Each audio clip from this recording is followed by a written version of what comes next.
versículos 35 até 46. Evangelho de João, versículos 35 a 46. João, capítulo 1, versículos 35 a 46. No dia seguinte, João estava outra vez ali com 2 dos seus discípulos.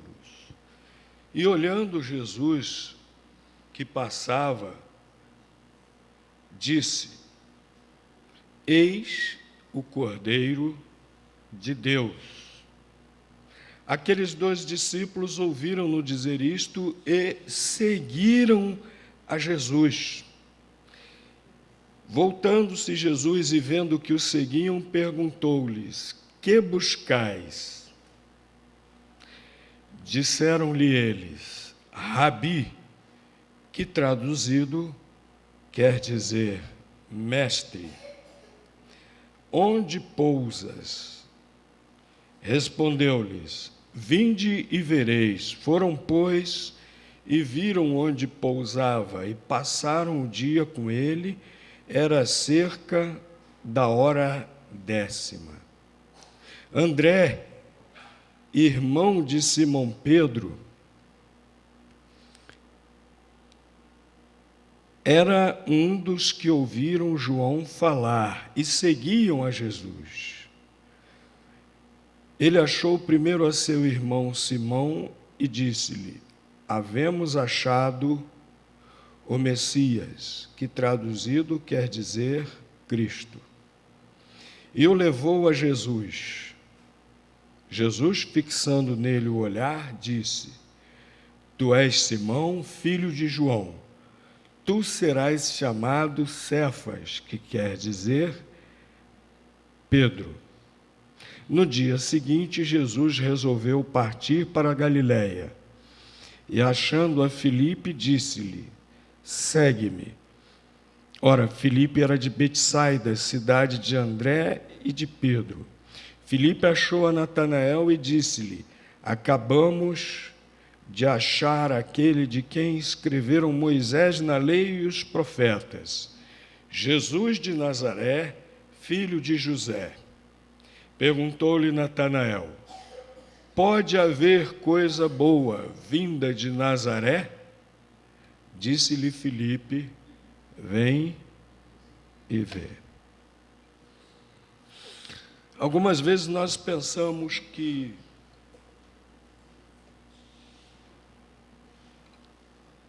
diante do sacrifício do Senhor Jesus na cruz, tudo se resume a crer e receber o seu perdão e receber a salvação. Não se resume somente a isso. Isso é só o começo. Quem realmente crê em Cristo é salvo por Ele. Agora passa a viver uma nova vida. O Senhor Jesus morreu na cruz para nos salvar, e essa salvação não é só o perdão para os pecados, não é só a certeza da vida eterna, mas é também uma nova maneira de viver, uma nova maneira de viver. E nós vemos isso aqui no exemplo dos seus primeiros discípulos. Os primeiros que creram em Jesus Cristo como Salvador de suas vidas. Jesus, após seu crescimento normal, tem muita coisa sobre o crescimento de Jesus que falam por aí, que inventaram, né? Tudo inventado, tudo tirado da cabeça das pessoas, porque a Bíblia só fala a respeito do crescimento de Jesus, que ele crescia em graça, em verdade, em estatura diante de Deus e dos homens. E aí só vai mencionar ele aos 12 anos, quando vai ao templo para o seu bar mitzvah, e ali os doutores ficam maravilhados com a sua sabedoria. Depois a Bíblia se cala e Jesus só aparece de novo para ser batizado por João Batista e iniciar o seu ministério. E é nesse momento aqui que nós vemos essa narrativa aqui. Jesus foi ao encontro de João Batista para ser batizado. E João Batista, então, dá testemunho de Jesus.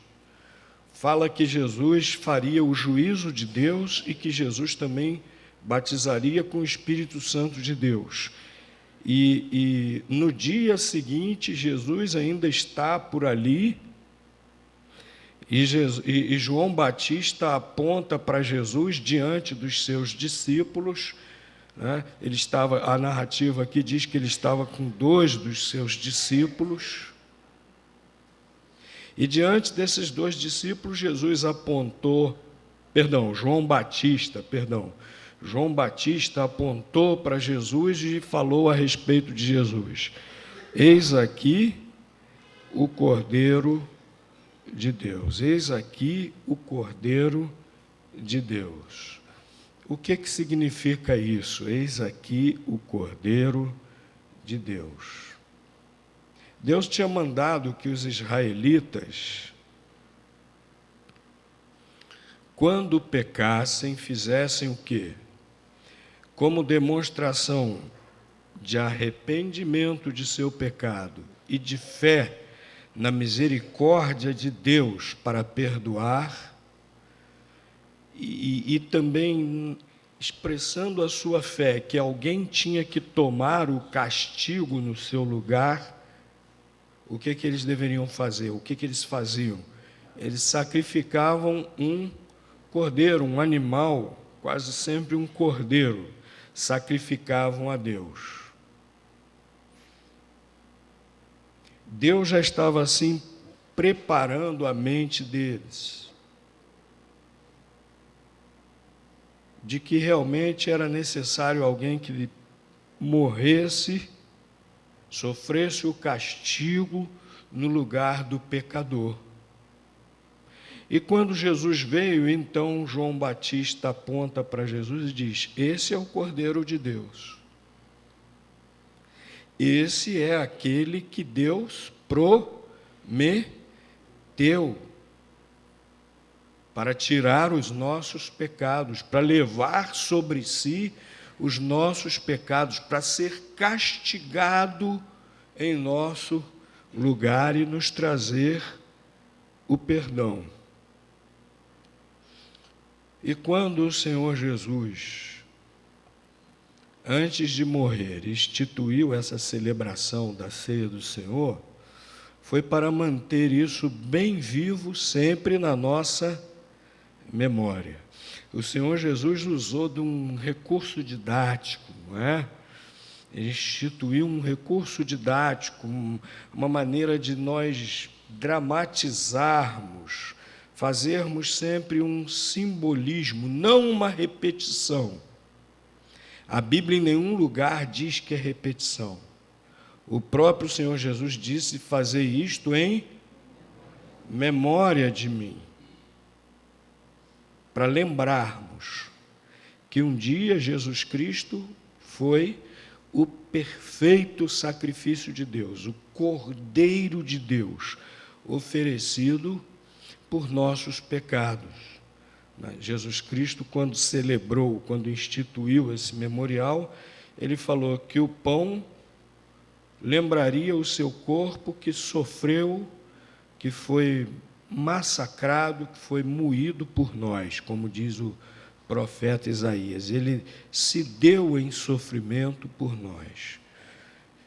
E quando tomou o vinho, ele disse que esse sangue, que esse vinho representava o seu sangue derramado na cruz, para que nós tivéssemos um novo pacto com Deus e que nós devíamos lembrar disso todas as vezes que celebrássemos a ceia do Senhor. Então, cada vez que nós estamos celebrando a ceia do Senhor, é como se nós estivéssemos dizendo também: Jesus é o Cordeiro de Deus que tira o nosso pecado. E estamos, dessa maneira, reafirmando a nossa fé no Senhor Jesus Cristo. Então, aqueles 2 discípulos de João Batista, quando ouviram João Batista dizer: eis o Cordeiro de Deus, o que esses 2 discípulos fizeram? Aqui no texto tem o nome de um deles. Versículo 40. Um deles era André. O outro, o nome não é citado, provavelmente porque era João, o autor desse evangelho. Várias vezes no evangelho de João, João menciona a si mesmo, mas não diz o seu nome. Vejam que João era muito modesto, né? Muito humilde, o João, discípulo de Jesus. Não confundam com João o Batista, o batizador, aquele que veio como o precursor de Jesus, né? Que batizava lá no Rio Jordão os que se arrependiam de seus pecados. Mas vejam que João, que escreveu este evangelho, ele era bem humilde, bem modesto, ele evitava colocar o nome dele. Ele fala aqui de 2 discípulos de João Batista. Ele cita o nome do outro, André, irmão de Simão Pedro, mas não cita o seu nome. Então, provavelmente, o outro era João, o discípulo de Jesus, que antes era discípulo de João Batista. Então, eles estão ali com o seu rabi, com o seu mestre, João Batista, e quando Jesus se aproxima, vai passando novamente, João Batista aponta para ele: cumpre novamente a sua missão. Eis aqui o Cordeiro de Deus. Notem que João Batista, ele podia querer reter seus discípulos. O ser humano sempre quer ser o maioral. Nós temos, às vezes, quase sempre, em maior ou menor grau, um desejo de apreciação. E quem é líder dificilmente quer perder a sua posição de líder. João Batista não. João Batista estava muito consciente da sua missão. Ele sabia que era a hora agora de encaminhar os seus discípulos para Jesus. Ele sabia que ele não era o Messias, ele sabia que ele não era o Cristo. Ele sabia que esse era Jesus. E ele cumpriu mais uma vez a sua missão.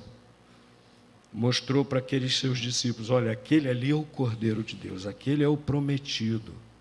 É aquele ali, em outras palavras, que vocês devem seguir. E aí, os 2 discípulos imediatamente fizeram isso. Vamos nos colocar no lugar daqueles outros 2 discípulos. Mudanças em nossas vidas também são assim um pouco difíceis. Nós temos a tendência a nos acomodarmos ao que já somos, ao que já praticamos, ao que nós já acreditamos. Aqueles discípulos podiam ter dito assim: puxa, mas tá bom aqui com você. Tá bom. Ficar aqui só nas cercanias do Rio Jordão, aqui com você, né? Tá legal. Aí a gente volta para casa, pesca de novo. De vez em quando vem aqui ouvi-lo. Essa rotina está ótima, está jóia para nós. Os seus ensinamentos já nos satisfazem, E para muitas pessoas também é difícil deixar de lado o que já creem, o que já praticam. Admitir que há outras coisas na palavra de Deus que nós realmente devemos examinar, crer e praticar. Mudanças exigem esforço, mudanças exigem renúncia. Mas aqueles 2 discípulos, quando ouviram João Batista falar isso, imediatamente seguiram a Jesus. E o seguir aqui não é só no sentido espacial, geográfico, de sair andando atrás de Jesus, não. É o seguir no sentido de tê-lo como mestre, no sentido de tê-lo como o Salvador. Então, eles deixam isso bem claro, no versículo 38, né? Como é que eles se dirigem a Jesus? Rabi. Na língua corrente deles, o aramaico, Rabi, traduzido quer dizer o quê? Mestre. Eles queriam se comprometer com Jesus, eles queriam Jesus como o mestre de suas vidas, eles queriam aprender com Jesus de obedecer a Jesus. Um discípulo lá entre os judeus, ele se comprometia com o seu mestre não somente de aprender, mas também de obedecer. E eles ficaram com Jesus até as 4 horas da tarde. Aqui diz até a hora 10ª. Eles contavam a hora a partir do nascer do sol, 6 horas da manhã. Então ficaram com Jesus até as 16 horas. Até às 4 horas da tarde, com Jesus. O dia todo, estavam ansiosos para ouvir a respeito dele, a respeito de quem ele era, de sua missão, né? O Cordeiro de Deus, o Salvador prometido. Meus irmãos, então, isso é a primeira coisa que eu quero destacar. Quem realmente crê em Cristo, quem realmente aceita Jesus como Salvador, compromete-se com Jesus. Não fica nessa vidinha fácil, eu estou perdoado por Jesus, que maravilha, que beleza, e segue a sua vidinha de sempre, e de vez em quando sente necessidade, vem à igreja, e quase sempre nós sentimos necessidade de vir à igreja quando estamos enfrentando algum problema, não é verdade? Estamos passando por algum problema e vamos à igreja, Senhor, e nos derramamos diante de Deus, tem misericórdia de mim, Senhor. Aí Deus atende, Deus responde, aí nós voltamos àquela nossa zona de conforto e não vivemos realmente uma vida compromissada com o Senhor Jesus. Quem realmente crê em Jesus Cristo como o Cordeiro de Deus, como Salvador, tem vida compromissada com Jesus. Quem realmente crê nele, torna-se discípulo dele, disposto a segui-lo, a aprender com ele, a obedecê-lo, a ir com ele para onde ele for, para onde ele conduzir. Nós estamos vivendo hoje, não vou generalizar, porque generalizações são perigosas, além de serem inexatas, são perigosas, né? Nós só podemos afirmar algo categoricamente se há evidências, se há estatísticas. Mas observamos em determinados crentes, em determinadas igrejas hoje, um cristianismo açucarado. Determinados pregadores, inclusive na TV, poucos pregam dizendo que nós temos que nos comprometer com o Senhor Jesus. Poucos pregam como João Batista pregava. Hoje se prega um evangelho light para atrair as multidões e ter grandes igrejas, grandes templos cheios, lotados. Prega-se um evangelho da autoajuda, regado a muito show artístico. Estive ontem numa reunião em que um grupo muito bonito cantou uma música linda, mas em inglês. Em inglês. E foi show. Quem não sabe inglês só achou uma música bonita, que nem eu quando era criança. Eu até inventava o meu inglês quando eu era criança, ouvia aquelas músicas bonitas em inglês e não sabia inglês, e não sei até hoje, né? E não tenho vergonha de dizer isso, não. Nosso país é o Brasil, o que é falado aqui é o português. Nós não temos fast food, temos lanchonetes. Nós não temos drugstore, nós temos farmácias. Nós temos que ser brasileiros e falarmos português. O inglês é bom para a gente pesquisar. Para isso, pelo menos, o meu inglês serve. O inglês é bom para pesquisar, para ler, pesquisar bons livros que não temos em português. O inglês é bom para quando se viaja ao exterior, mas aqui no Brasil a gente fala português, a maioria da população entende o português. E quem fala inglês não é superior, não é uma casta superior. Que alguns se consideram, eu falo inglês, eu sou do grupo dos que falam inglês. Não é? Mas aquele grupo cantou lá a música em inglês, a letra se perdeu. E todo mundo lá. E cadê a mensagem? Cadê a mensagem? Nós estamos vivendo tempos de um cristianismo light, de autoajuda, regado a shows nos templos, para atrair as multidões, para manter templos cheios,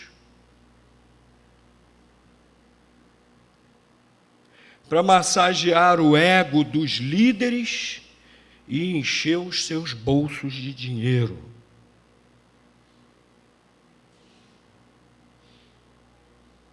E não foi isso que Jesus pediu, não.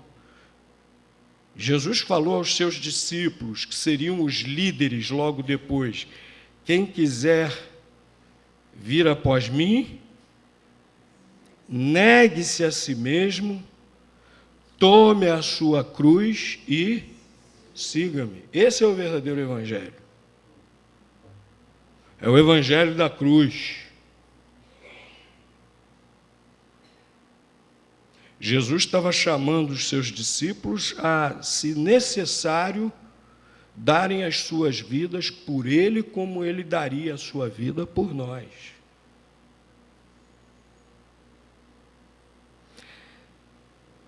Esse é o primeiro aspecto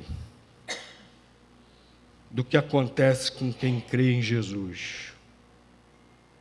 Quem realmente crê em Jesus como Cordeiro de Deus, como seu Salvador, compromete a sua vida com Ele, torna-se verdadeiro discípulo de Cristo, desejoso de aprender com Ele, desejoso de obedecê-lo, desejoso de realmente segui-lo.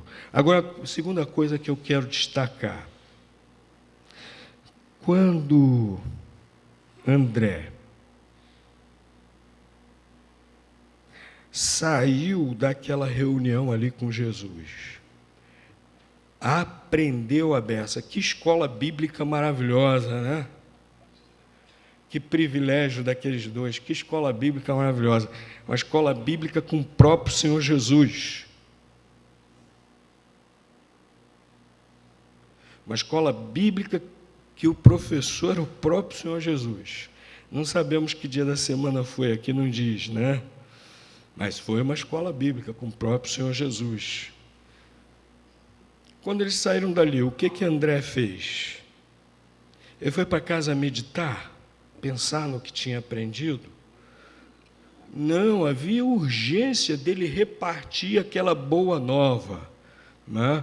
Evangelho significa justamente isso, boa nova, boa notícia. Os anjos, quando apareceram no céu, anunciando o nascimento de Jesus, o que eles disseram? Eis que vos trago uma boa notícia, novas de grande alegria. Evangelho. Evangelho. Né? Então, André, ele tinha evangelho, ele tinha boas novas para anunciar. Ele estava ansioso para fazer isso. Ele não foi para casa meditar no que tinha ouvido. Ele não foi para casa para preparar a pesca do dia seguinte. Ele provavelmente era pescador também, era irmão de Simão Pedro, que sabemos com certeza que era pescador. O que ele fez? 4 da tarde, o expediente já acabou, vou para casa descansar. O que ele fez? Saiu, foi logo procurar quem? O prefeito? O professor? Quem foi que ele foi procurar primeiro? O irmão.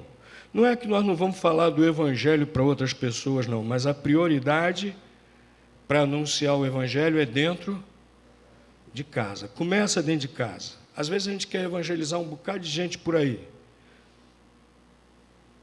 mas às vezes a gente esquece de começar dentro de casa. Né? Começa dentro de casa. Foi procurar o seu irmão. E o que ele disse para o seu irmão? Versículo 41. Achamos o Messias. Essa é a essência do Evangelho. Essa é a essência da evangelização. Não é pregar sobre mudanças sociais.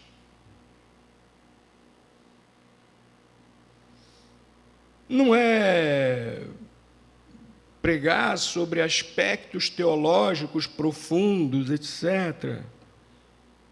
Achamos o Messias. Olha, eu encontrei o Salvador prometido nas Escrituras.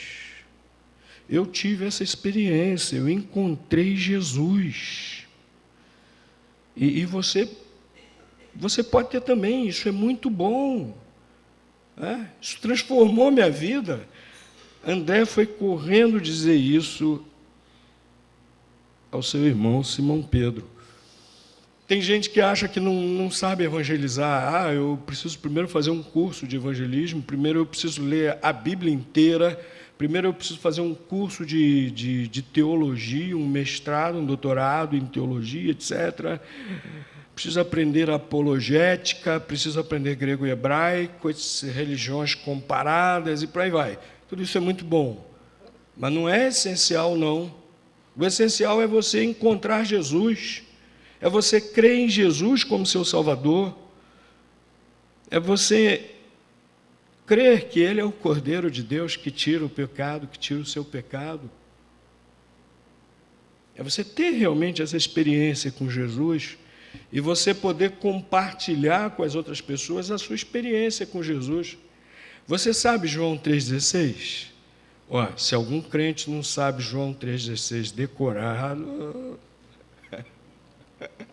alguma coisa aí está meio...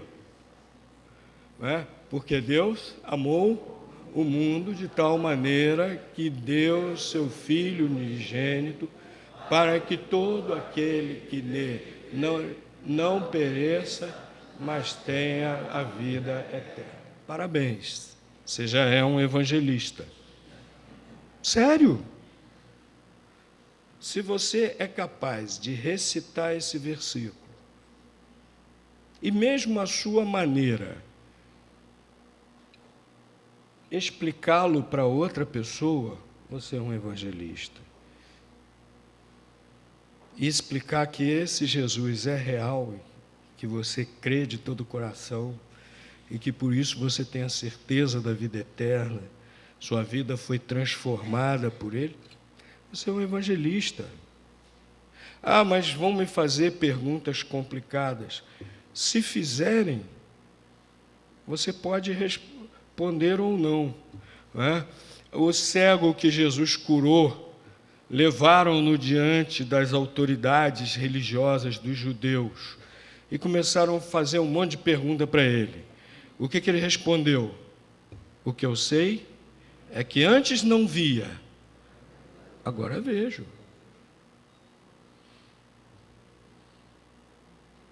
Meu querido, olha, você tem essas questões, tem essas dúvidas, venha a Jesus mesmo com essas questões e essas dúvidas. Eu criei de todo o coração, e hoje eu tenho essa paz da certeza da salvação. Vem com as dúvidas, vem com as questões mesmo, depois você tira.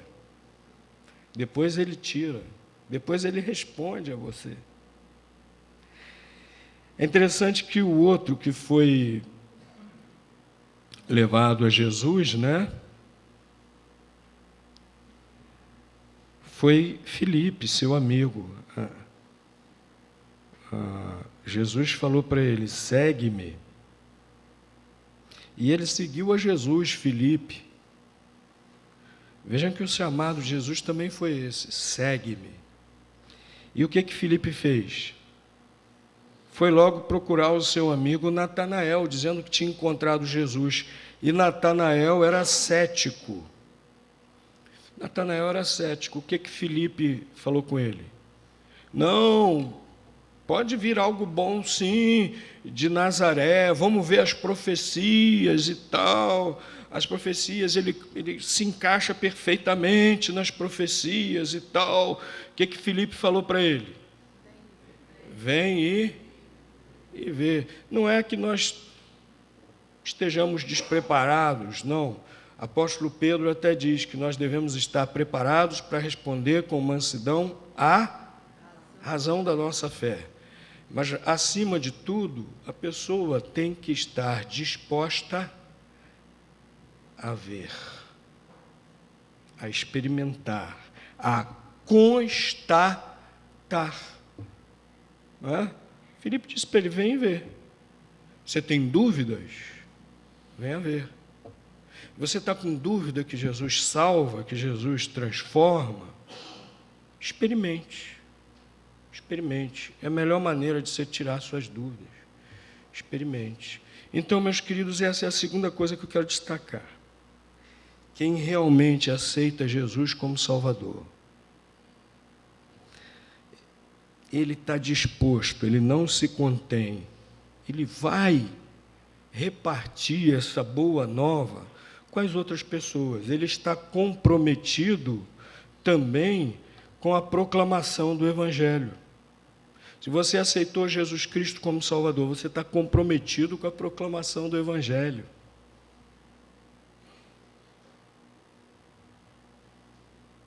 É natural, não precisa a gente ficar cutucando, vai, fala de Jesus. É uma coisa natural em nós, a gente vê a oportunidade, opa, vou lá.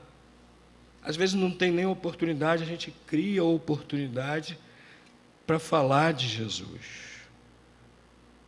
Quem realmente crê que Jesus é o Cordeiro de Deus, se compromete com Jesus como discípulo e também é impulsionado naturalmente pelo Espírito Santo de Deus e se compromete também com a proclamação da boa nova, de que Jesus é o Cordeiro de Deus. Vamos celebrar a ceia do Senhor.